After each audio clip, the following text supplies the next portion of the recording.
Hi, this is Mike Maloney, and this video is going to be in two parts. The first one is for public consumption, and then the last part is for my insiders. Later we're going to talk about the commitment of traders reports and so on for the insiders, and I've got some other economic stuff.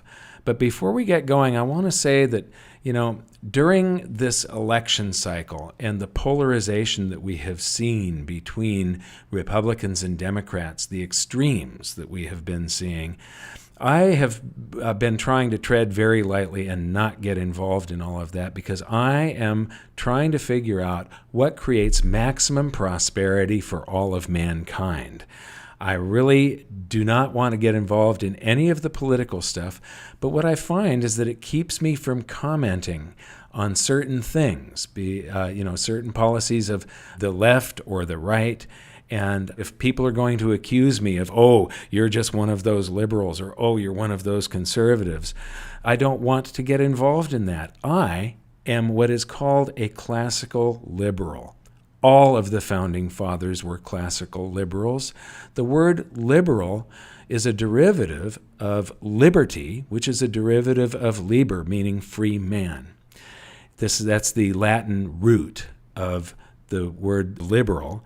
And the word liberal sort of got hijacked by the Democratic Party, and it's seen as something very different today as what it originally meant.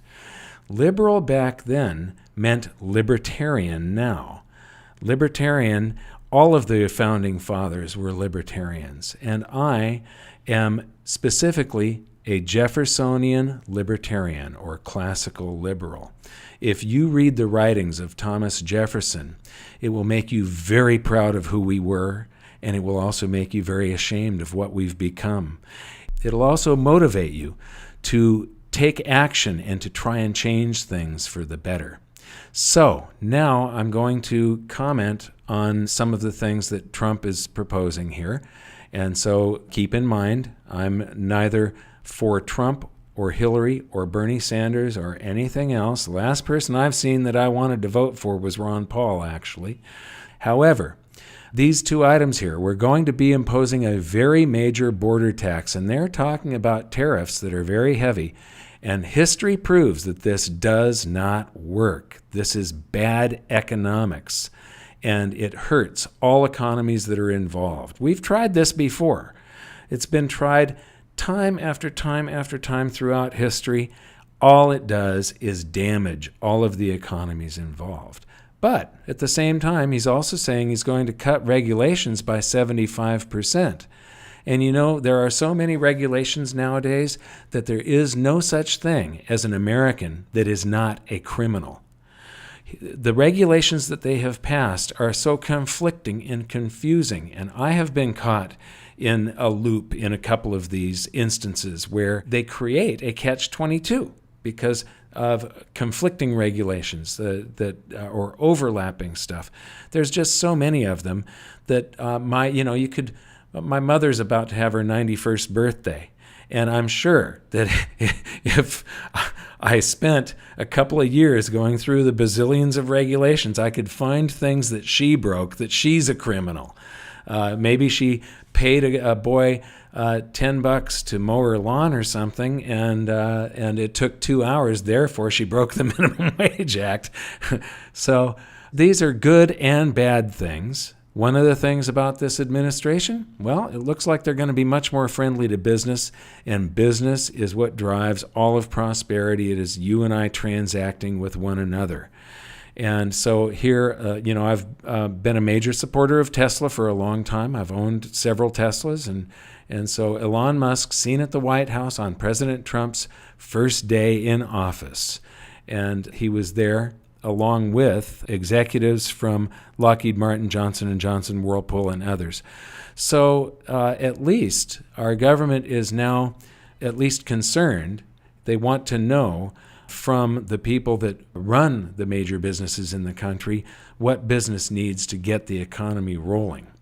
Now, on the flip side of that, Obama is leaving office, and I've had this tab open now. This article is from mid-November, and I've had this tab open on my browser since then because I wanted to say something about it, but the time just didn't seem right with everything that was going on. So, rather than me comment on Obama setting a new record for regulations, I'm just going to play this little video clip in the article here. President Obama has just set a new record for rules and regulations. His administration spitting out 527 pages worth in just one day as he races to put his fingerprint on virtually every corner of American life and business. According to the Competitive Enterprise Institute, the administration has just shattered the old record for pages of regulations and rules published by the in-house journal, the Federal Register. So that's typically something that is very, very bad for the economy. Every administration, though, has a mix of good and bad, so we'll see what happens in the future. But now I want to go back to talking a little bit more about what's going on. They passed all those regulations. Well, here's a farm owner that was denied by the city council a permit to build a horse shelter. Fortunately, you don't need a permit to build a table and chairs. These are real horses. And he built a couple of chairs and a giant table. And this is quite a piece of art, actually. This is a free market solution to stupidity of government over-regulation. He has to get a permit just to be able to give his horses a little bit of shade, and he was denied the permit. So another thing, speaking of horses, the 2017 Pegasus is finally here, and so insiders can take a look at the email that they get. There's a special code for the promotion for those insiders.